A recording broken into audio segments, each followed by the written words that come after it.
جماعة ازيكم؟ هو مسلسل نعمة ده طبيعي ولا مسلسل بيستخف بعقولنا ولا ايه؟ أول حاجة نبدأ بداية باسم المسلسل نعمة الأفوكاتو.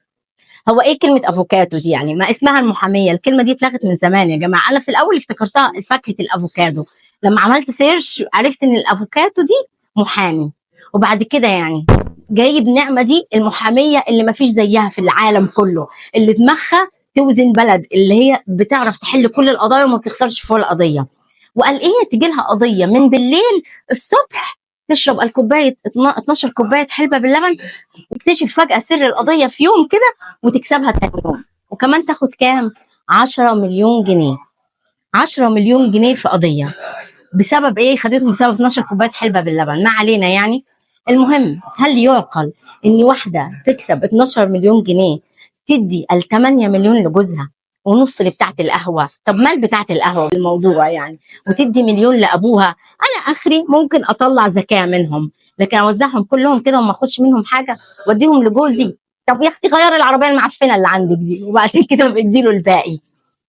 وبعد كده نيجي كمان لجوزها، قال عنده قضيه وقف ليها 25 سنه وفجاه يكسب 14 مليون. دي انا نفسي افهم الملايين دي بتجيبوها منين؟ ايوه بتجيبوها منين يعني؟ يا ريت انا ابقى قاعده فجاه كده والاقي حد بيتصل بيا كسبتي مش عارف ايه وخدتي كذا. الكلام ده يا جماعه ما بيحصلش خالص، انتوا مش عايشين على ارض الواقع.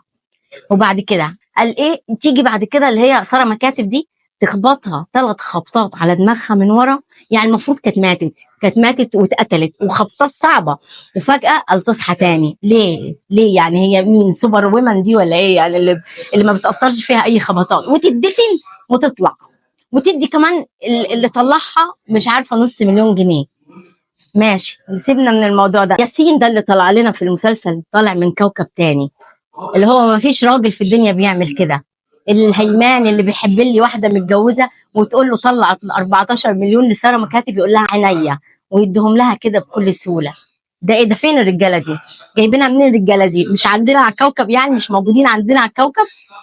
وكمان هل يعقل اني نعمه تحرق 14 مليون جنيه؟ طب خديهم يا ستي، حد يلاقي 14 مليون ويحرقهم؟ ولا كمان الحراميه اللي جم خطفوا جوزها صلاح ده ولا صلاح؟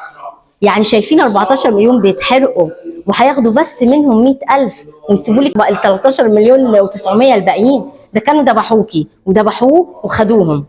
ازاي يعني؟ شايفين فلوس بتتحرق ويسكتوا وانت خديهم لكن تحرقيهم؟ وبعد كده محمد سامي، انت بتحب مي عمر، مطلعها ليه كل اللي في المسلسل يحبوها زيك؟ يعني يعني هي الست الوحيده اللي في المسلسل اللي كله بيحبها، الجيران والعيله واصحابها، وخليت حتى اكرم المسكين ده زميلها برضه بيحبها، ومراته طول المسلسل بتنهق وبتبكي طول المسلسل.